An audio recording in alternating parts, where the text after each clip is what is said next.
چاروں طرف سے حضرت حسین رضی اللہ تعالیٰ عنہ کو گھیرا.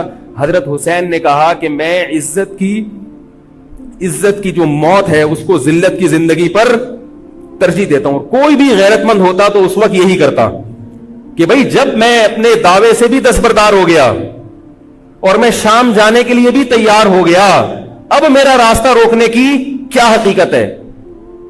اللہ تعالی کوفہ کے گورنر کے ذریعے حضرت حسین کا قتل کروانا چاہتے تھے تاکہ اس کی بدبختی ساری دنیا کے سامنے ظاہر ہو جائے. اگر حضرت حسین پھر بھی تلوار چلاتے, پھر بھی لڑتے, تو حضرت حسین پر یہ الزام لگایا جا سکتا تھا کہ معاذ اللہ آپ باغیوں میں ہیں. تو اللہ تعالیٰ نے اپنے نبی کے نواسے کو اس الزام سے محفوظ رکھا اور آپ نے لڑائی کا ارادہ ترک کر دیا.